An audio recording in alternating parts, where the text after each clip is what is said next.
আল্লাহ রাব্বুল আলামিন কোরআন শরীফে ঘোষণা করেন, কদ আফলাহাল মুমিনুন, সমস্ত মুমিনদের জন্য আল্লাহর নবী যেই আনন্দের যে বিষয়টা আমাদের জন্য নিয়ে এসেছেন, এই মাসে আল্লাহর নবী আমাদের জন্য 50 ওয়াক্ত নামাজ আমাদের জন্য নিলেন।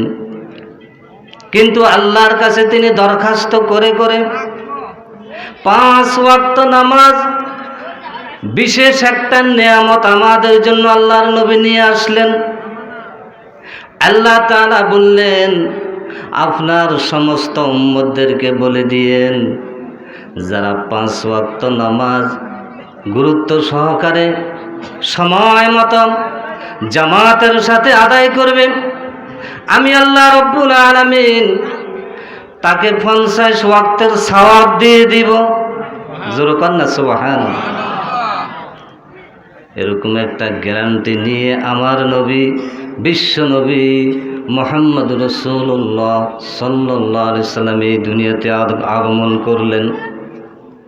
আল্লাহ পাক এই কোরআনুল কারীমে ঘোষণা করেন, কদ আফলাহাল মুমিনুন, ওই সমস্ত মুমিনরা কামিয়াব হয়ে গেল, ওই সমস্ত মুমিনরা সফল কাম, আল্লাযীনা হুম ফি সালাতিহিম খাশিউন, যারা খুশুখুজুর সাথে ইহতিমামের সাথে যারা 5 ওয়াক্ত নামাজ আদায় করবে, ওই সমস্ত মুমিনরাই আল্লাহর কাছে কামিয়াব হয়ে যাবে। সুবহানাল্লাহ। তাহলে এই রজব মাসটা আমাদের জন্য কত বিশাল একটা ভাগ্যের মাস। কবি বলতেছে, হক নে মেরাজ और तुमको बख्शा, हक ने मेराज और तुमको बख्शा, दो जहां का राज तुमको बादशाही। আমি আমার নবীকে মেরাজ দান করলাম, আমার নবীকে আমি নবুয়ত দান করলাম, আবার বিশ্ব নবী মুহাম্মদ রাসূলুল্লাহ সাল্লাল্লাহু আলাইহি সাল্লামকে আমি দু জাহানের বাদশা বানিয়ে দিলাম। সুতরাং তোমাদের জন্য আমি বিরাট এক নেয়ামত দান করলাম। সুবহানাল্লাহ। কি বলেন, বিশ্ব নবী আমাদের জন্য নেয়ামত কিনা? আর তিনি যেই বাণী নিয়ে এসেছেন তার মধ্যে অন্যতম একটা ইবাদত হলো শারীরিক ইবাদত, সেটা হলো আসসালাত। আমরা যে এখন এশার নামাজ পড়লাম, আবার ফজরের নামাজ পড়ব, এরকম কোনো গ্যারান্টি আমাদের নাই, আসেনি। কিন্তু আল্লাহ রাব্বুল আলামিন বলেন, কেউ যদি এশার নামাজ মসজিদে জামাতের সাথে আদায় করলো, খাওয়া দাওয়া করে যখন সে ঘুমিয়ে পড়ল, কয় ফজরের নামাজ পর্যন্ত আমি আল্লাহ তাআলা তার আমল নামায় নফল ইবাদতের সওয়াব দিতে থাকব। কিন্তু আজকে আমাদের মুসলমান দাবি করি ফজরের নামাজে মসজিদের মধ্যে মানুষ নাই, ঠিক কিনা? কথা কয় না। জুমার নামাজ পড়ি, সপ্তাহে শুধু জুমার নামাজ পড়ি,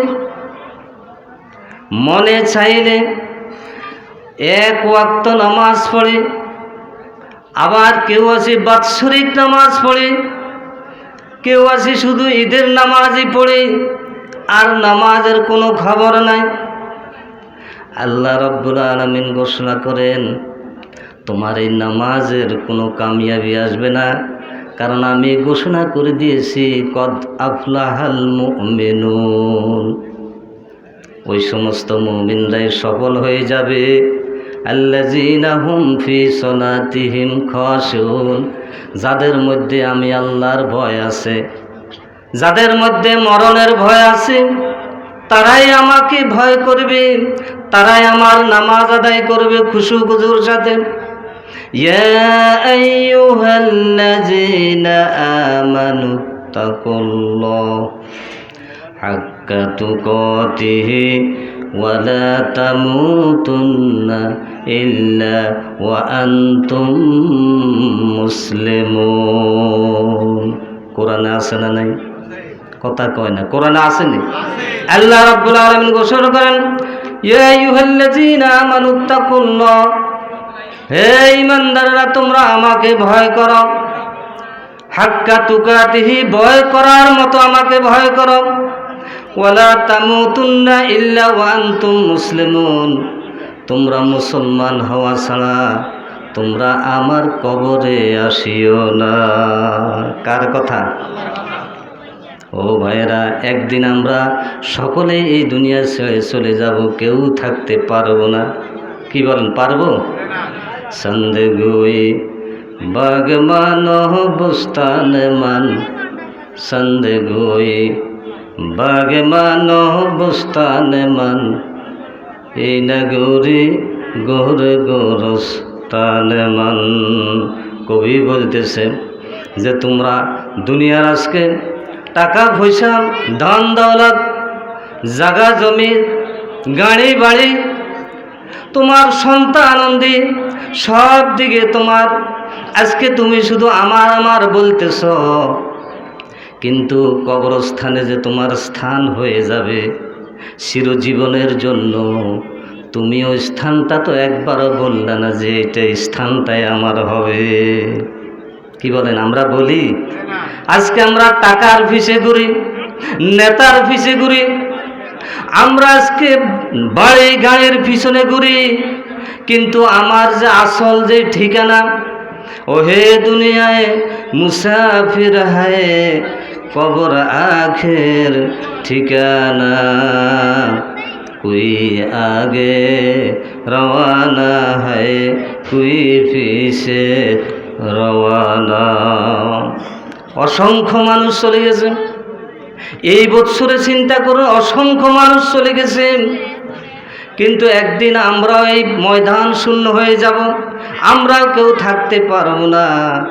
আল্লাহ রাব্বুল আলামিন ঘোষণা করেন, আল্লাযী খালাকাল মাউতা ওয়াল হায়াতা লিয়াবলুয়াকুম আইয়ুকুম আহসানু আমালা ওয়া হুয়াল আজিজুল গফুর। আমি মৃতকে সৃষ্টি করলাম, আল্লাযী খালাকাল মাউতা, আমি মৃতকে সৃষ্টি করলাম, ওয়াল হায়াতা, আমি মানুষকে জীবন দিলাম।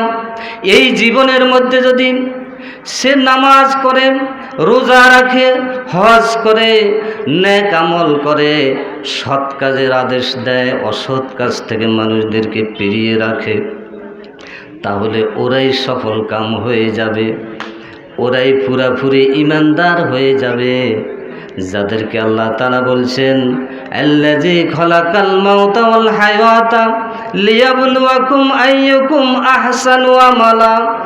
আমি কিছু সময় দুনিয়াতে প্রেরণ করেছি আমার বান্দাবান্দীদেরকে, লিয়াবলুয়াকুম, আমি পরীক্ষা করব আমার এই বান্দাবান্দীরা তার কর্মের মধ্যে সে কোন কর্মটা ভালো করে, এটা আমি পরীক্ষা করে দেখব। লিয়াবলুয়াকুম আইয়ুকুম আহসানু আমালা, আহসান ব্যবহার করেছেন।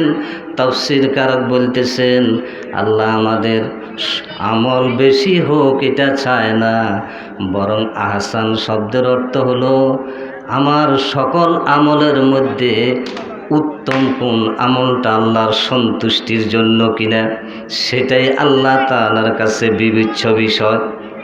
আজকে আমরা মানুষ দেখানোর জন্য নামাজ পড়ি, লোক দেখানোর জন্য ওয়াজ করি, মানুষকে দেখানোর জন্য দান করি, ঠিক কিনা ভাই?